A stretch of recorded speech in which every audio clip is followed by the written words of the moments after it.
भारतीय शेयर बाजार में पिछले 4 दिनों से जारी गिरावट का सिलसिला आज 10 मई को थम गया। सेंसेक्स जहां 260 अंक उछल गया, वहीं निफ्टी वापस 22,000 के पार पहुंच गया। छोटे और मझोले शेयरों में भी जमकर खरीदारी देखी गई। इसके चलते बीएसई के निवेशकों की संपत्ति आज करीब 3.28 लाख करोड़ रुपए बढ़ गई। आज के कारोबार के दौरान ऑयल एंड गैस और एफएमसीजी शेयरों में सबसे अधिक तेजी देखने को मिली। वहीं बीएसई के मिड कैप और स्मॉल कैप इंडेक्स दोनों करीब 0.8% की बढ़त के साथ बंद हुए।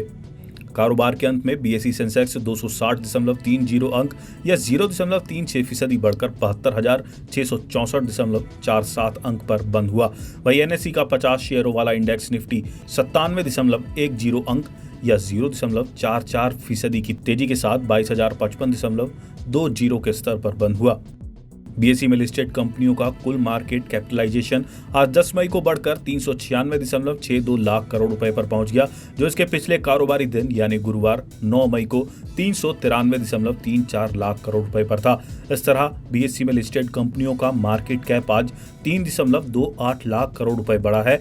13 मई को कैसी रह सकती है बाजार की चाल?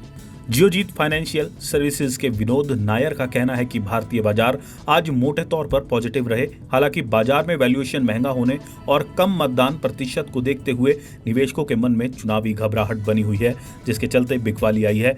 नए इंटरेस्ट मार्जिन में गिरावट के संकेत और आरबीआई की रेगुलेटरी कार्रवाइयों के चलते फाइनेंशियल शेयरों में कमजोरी देखने को मिली। दरों में कटौती में देरी, महंगाई से जुड़ी चिंताओं, कंपनियों के नतीजों में कमजोरी और महंगे वैल्यूएशन के कारण एफआईआई भारतीय बाजार में बिकवाली कर रहा है। अब बाजार की नजर अमेरिकी महंगाई आंकड़ों और चाइनीज इलेक्ट्रिक व्हीकल कंपनियों पर अमेरिकी टैरिफ कार्रवाई की संभावना पर लगी रहेगी। वाटरफील्ड एडवाइजर्स के विपुल भोवर का कहना है कि बाजार को मौजूदा लोकसभा चुनाव में नरेंद्र मोदी के नेतृत्व वाले एनडीए को आसानी से बहुमत मिलने की उम्मीद है। विश्लेषकों को उम्मीद है कि अगर एनडीए बहुमत हासिल कर लेती है तो देश में नीतिगत स्थिरता, निरंतरता और नए रिफॉर्म होंगे। लेकिन इस बात की भी चिंता है कि अगर वर्तमान सरकार को पर्याप्त बहुमत नहीं मिलता तो बाजार में शॉर्ट टर्म में घबराहट पैदा हो सकती है। बाजार फिलहाल अनिश्चितता की स्थिति में है, जिसका मुख्य कारण चुनाव के तीसरे चरण में कम मतदान होना है।